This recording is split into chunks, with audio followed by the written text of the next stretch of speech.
2021 धडा दुसरा बोर्डाने दिलेली प्रश्नसूची आदर्श उत्तरासहित अशाच प्रकारच्या बोर्डाने दिलेल्या धड्यावाईज ज्या प्रश्नसूची आहेत त्या आम्ही तुम्हाला आदर्श उत्तरासहित सोडवून दाखवणार आहोत। त्यासाठी तुम्ही आमचे चॅनल आजच सबस्क्राईब करा। चला तर मग या ठिकाणी कशा प्रकारे उत्तरपत्रिका सोडवायची ते बघूया। आपल्याला योग्य पर्याय निवडून विधाने पूर्ण करायची आहेत। पहिलं उत्तर आहे अलेक्झांडर कर्निंगहॅम, दुसरं आहे फ्रेडरिक मॅक्स म्युलर, तिसरं आहे राजतरंगिणी, त्यानंतर चौथं आहे गोविंद सखाराम देसाई आणि पाचवं उत्तर आहे विष्णू शास्त्री चिपळूणकर। पुढचा प्रश्न प्रकार आहे चुकीची जोडी ओळखा। या ठिकाणी बघा, चुकीची जोडी जी आहे आपण चौकटीत या ठिकाणी दाखवलेली आहे। त्यानंतर इथे पण आपण उपप्रश्न 3 आणि 4 मध्ये सुद्धा चुकीची जोडी आपण या ठिकाणी दाखवलेली आहे लाल चौकटीत। त्याच्यानंतर विद्यार्थी मित्रांनो, पुढचा प्रश्न प्रकार पुढील तक्ता पूर्ण करा। तर या ठिकाणी अशा पद्धतीने आपल्याला हा तक्ता पूर्ण करायचा आहे।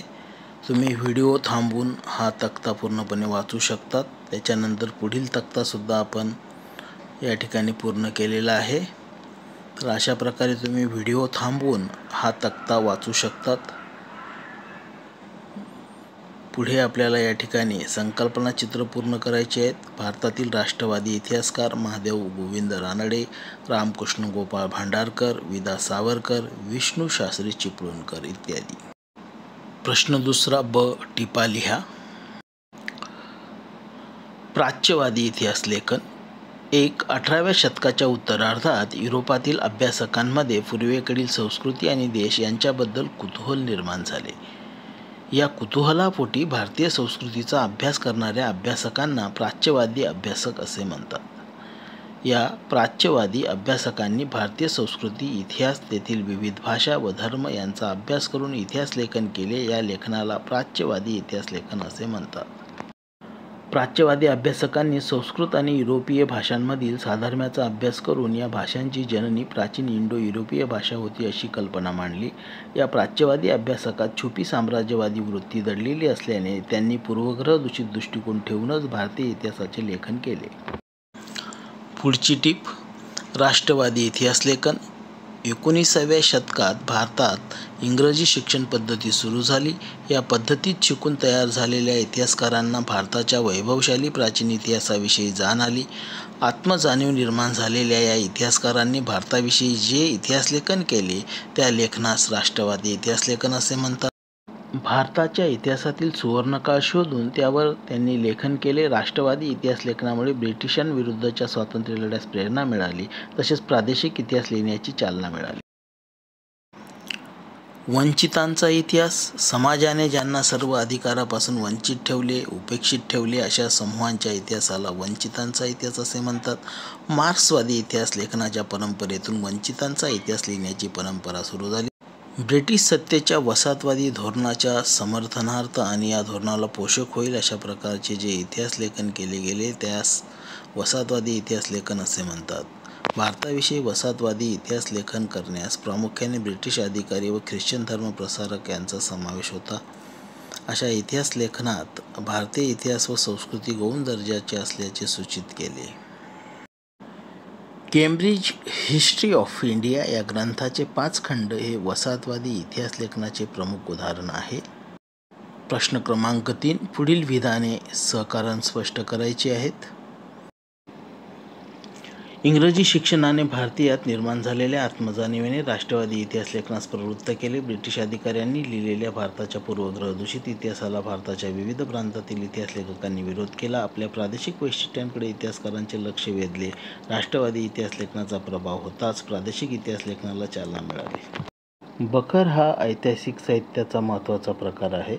ऐतिहासिक साहित्यात फारसी ग्रंथ, ताम्र, शिलालेख, कागदपत्रे, नाणे, प्रवास वर्णने इत्यादी साधनांबरोबर ऐतिहासिक बखरींचाही समावेश होतो। बखरीत शूर योद्ध्यांचे गुणगान असते, ऐतिहासिक घडामोडी आणि युद्धांची वर्णने असतात, तसेच थोर पुरुषांची चरित्रे व त्या काळातील नगरांची वर्णने असतात। तत्कालीन सामाजिक, धार्मिक आणि आर्थिक जीवनाचे चित्र रंगवलेले असते. ही वर्णने इतिहास लेखनास उपयुक्त ठरतात म्हणून बखर हा ऐतिहासिक साहित्याचा महत्त्वाचा प्रकार आहे. कल्लन याने इसवी सनाच्या 12व्या शतकात राजतरंगीने हा ग्रंथ लिहिला. हा ग्रंथ काश्मीरच्या इतिहासावर रचलेला आहे. या ग्रंथात काश्मीरच्या राजकुलांच्या अधिकृत नोंदी, स्थानिक परंपरा, नाणी, प्राचीन वस्तूंचे अवशेष, कोरीव लेख इत्यादी अनेक ऐतिहासिक साधनांचा अभ्यास करून माहिती दिलेली आहे. इतिहास लेखन शास्त्र शुद्ध कसे असावे याचा हा ग्रंथ उत्तम नमुना आहे. गोविंद सखाराम सरदेसाई यांनी मराठ्यांचा समग्र इतिहास अनेक खंडात प्रसिद्ध केला. मराठा रियासत प्रकाशित करून त्यांनी मराठी इतिहास लेखन क्षेत्रात मोठी कामगिरी केली. त्यांचे हे कार्य खूपच लोकप्रिय झाले, त्यामुळे लोक त्यांना रियासतकार म्हणून ओळखू लागले. उतारा काळजीपूर्वक वाचून त्या खालील प्रश्नांची उत्तरे समर्पक शब्दात लिहायची आहेत. पहिलं उत्तर, सोहगौडा हा ताम्रपट उत्तर प्रदेशातील गोरखपूर जिल्ह्यात सापडला. दुसरं उत्तर, सोहगौडा ताम्रपटावर आढळणारी चिन्हे प्राचीन आहत नाण्यावरही आढळतात. तिसरं उत्तर, 2 गुणांसाठी असतं म्हणून थोडंसं मोठं लिहायचं आहे, काळजीपूर्वक लिहायचं आहे. हा व्हिडिओ थांबून तुम्ही हे उत्तर वाचू शकतात. आता आपण या ठिकाणी पुढील प्रश्न प्रकार जो आहे तो सविस्तर उत्तरे या ठिकाणी लिहायची आहेत. ती कशा पद्धतीने लिहायची ते बघूया. मार्क्सवादी इतिहास लेखन म्हणजे काय? स्वातंत्र्योत्तर काळात भारतीय इतिहास लेखनात जे नवे वैचारिक प्रवाह आढळून येतात त्यात मार्क्सवादी इतिहास लेखन हा एक प्रमुख प्रवाह आहे. मार्क्सवादात वर्ग संघर्षावर भर दिलेला आहे. मार्क्सच्या विचारावर आधारित जे इतिहास लेखन केले गेले त्याला मार्क्सवादी इतिहास लेखन असे म्हणतात. मार्क्सवादी इतिहास लेखनात आर्थिक व्यवस्थेतील उत्पादनाची साधने, पद्धती आणि उत्पादनाच्या प्रक्रियेतील मानवी संबंध यांचा प्रामुख्याने विचार केलेला आहे. प्रत्येक सामाजिक घटनेच्या सर्वसामान्य लोकांवर काय परिणाम होतो याचे विश्लेषण करणे हे मार्क्सवादी इतिहास लेखनाचे मुख्य सूत्र आहे. मार्क्सवादी इतिहासकारांनी जातीव्यवस्थेत होत गेलेल्या बदलांचा अभ्यास केला. भारतातही या पद्धतीचा अवलंब कोसंबी, डांगे, शरद पाटील इत्यादींनी केला. भाषाशास्त्र, उत्पत्तीशास्त्र आणि इतिहास लेखन यात मूलभूत संशोधन करणाऱ्या वि. का. राजवाडे यांचे इतिहास लेखनातील योगदान पुढीलप्रमाणे. राजवाडे यांनी मराठ्यांच्या इतिहासाची साधने असे शीर्षक असणारे 22 खंड संपादित केले. इतिहास म्हणजे भूतकालीन समाजाचे सर्वांगीण समग्र जीवनदर्शन होय हा विचार राजवाडे यांनी मांडला. केवळ राजकीय घडामोडी, सत्तांतरासाठी केलेली कटकारस्थाने आणि युद्धे यांच्याच हकीकती म्हणजे इतिहास नव्हे असे त्यांचे मत होते. आपला इतिहास आपणच लिहिला पाहिजे हा विचार त्यांनी भारतीय इतिहासकारांना दिला. अस्सल कागदपत्रांच्या आधारे इतिहास लिहिला गेला पाहिजे याबाबत ते आग्रही होते. स्वातंत्र्योत्तर काळातील स्त्रीवादी इतिहास लेखन विषयी माहिती लिहा. स्वातंत्र्यपूर्व काळात ताराबाई शिंदे, पंडिता रमाबाई, डॉ. रखमाबाई अशा स्त्रीवादी इतिहास लेखिका होऊन गेल्या. घरी आणि कामाच्या ठिकाणी स्त्रियांना मिळणारी अन्यायी वागणूक आणि स्त्री-पुरुष समानता यावर या लेखिकांनी लेखन केले. दलित स्त्रियांच्या दृष्टिकोनातून सामाजिक वर्ग, जात इत्यादी बाबींच्या संदर्भात स्त्रियांकडून लेखन केले गेले. स्वातंत्र्योत्तर काळात दलित स्त्रियांचे जीवन, सामाजिक वर्ग, जात इत्यादीवर शर्मिला रेगे यांनी लिहिलेल्या त्यांच्या लेखांचे संकलन writing, caste writing, gender reading, Dalit women's testimonies या ग्रंथात केले. मीरा कोसंबी या स्त्रीवादी लेखिकेने आपल्या crossing thresholds feminist in social history या पुस्तकात महाराष्ट्रातील डॉ. रखमाबाई, पंडिता रमाबाई यासारख्या स्त्रियांच्या जीवनावर निबंध लिहिले आहेत. ऐतिहासिक साहित्यात फारसी ग्रंथ, ताम्र, शिलालेख, कागदपत्रे, नाणी, प्रवास वर्णने इत्यादी साधनाबरोबर ऐतिहासिक बखरींचाही समावेश होतो. बखरीत शूर योद्ध्यांचे गुणगान असते, ऐतिहासिक घडामोडी आणि युद्धांची वर्णने असतात. तसेच थोर पुरुषांची चरित्रे आणि त्या काळातील नगरांची वर्णने असतात.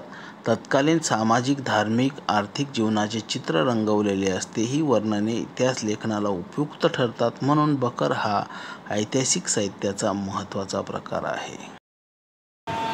धन्यवाद. पुढील धड्यांची उत्तरसूची बघण्यासाठी आजच आमचे चॅनल सबस्क्राईब करा.